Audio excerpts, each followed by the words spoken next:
Halo semua, kembali lagi dengan saya Fioni Lepa. Seperti video-video yang sebelumnya, video ini saya buat untuk memenuhi tugas dari mata kuliah Manajemen Operasional oleh dosen pengajar Mem Dr. Magdalena Wulur, SEMM, bersama kakak-kakak mentor saya, Kak Ronaldo Jeremy Rambing, Kak Rainaldi Afandi, dan Kak Lilis Oktaviani. Di video kali ini, saya akan membahas 10 keputusan manajemen operasional menurut J. Heiser dan Barry Render. 1. Perancangan barang dan jasa. Perancangan produk dan jasa adalah suatu alur kegiatan yang dimulai dari timbulnya persepsi bahwa ada kesempatan di pasar. Lalu timbulnya ada konseptualisasi dan berakhir dengan produksi, penjualan, dan pengiriman produk dan jasa. Terdapat 6 fase dalam perancangan produk dan jasa. Fase yang pertama, perancangan produk. Fase yang kedua, pengembangan konsep. Fase yang ketiga, perancangan tingkat sistem. Fase keempat, perancangan detail.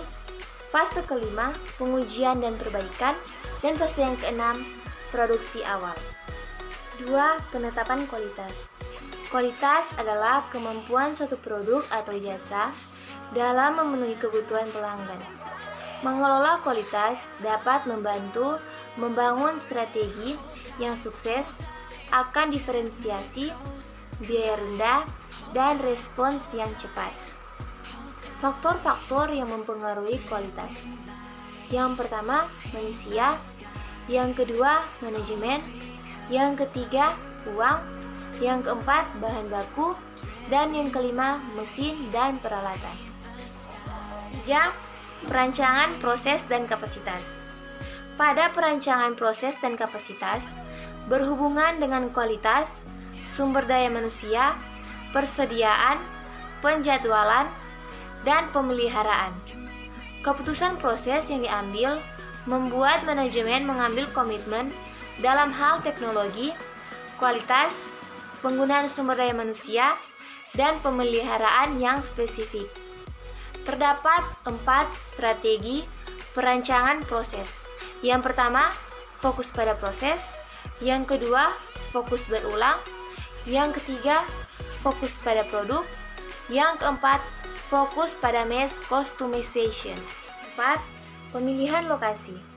Pemilihan lokasi erat kaitannya dengan manajemen rantai pasok. Faktor pasok yang berpengaruh antara lain transportasi dan jaringan distribusi. Strategi lokasi adalah wilayah penempatan operasi produksi sebuah perusahaan yang dapat memberikan keuntungan maksimal terhadap perusahaan tersebut. Tujuan strategi lokasi.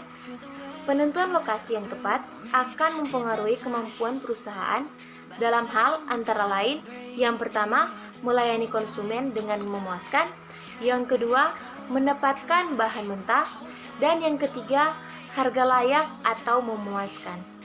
5. Perancangan tata letak.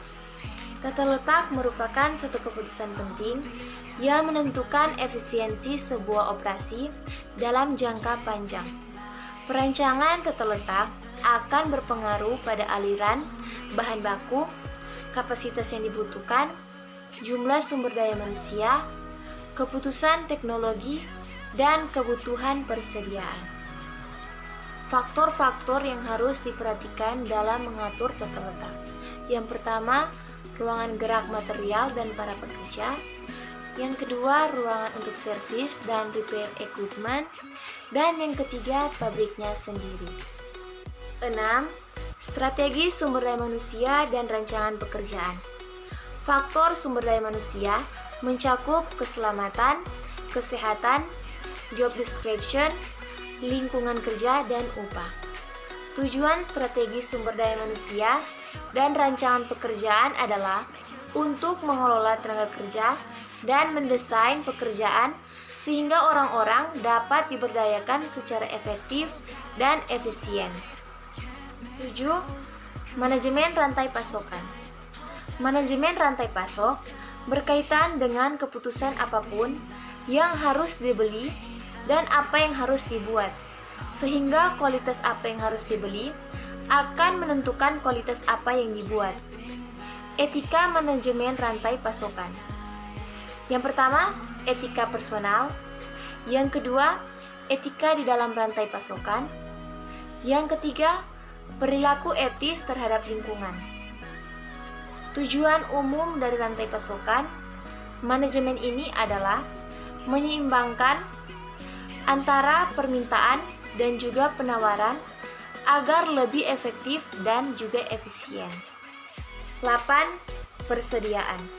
Persediaan adalah suatu aktivitas yang meliputi barang milik perusahaan dengan maksud untuk dijual dalam suatu periode usaha yang normal atau persediaan barang yang masih dalam pengerjaan atau proses produksi, atau persediaan barang baku yang menunggu penggunaannya dalam proses produksi. 9. Penjadwalan. Penjadwalan merupakan tindakan menentukan periode waktu untuk setiap tugas dalam proses produksi. Tujuan penjadwalan meminimalkan waktu proses, waktu tunggu langganan, dan tingkat persediaan serta penggunaan yang efisien dari fasilitas dan tenaga kerja. 10. Pemeliharaan. Pemeliharaan atau perawatan merupakan serangkaian aktivitas untuk menjaga fasilitas dan peralatan agar senantiasa dalam keadaan siap pakai untuk melaksanakan produksi secara efektif dan efisien. Sekian dari saya. Semoga video ini bisa bermanfaat dan mengedukasi buat teman-teman. Terima kasih.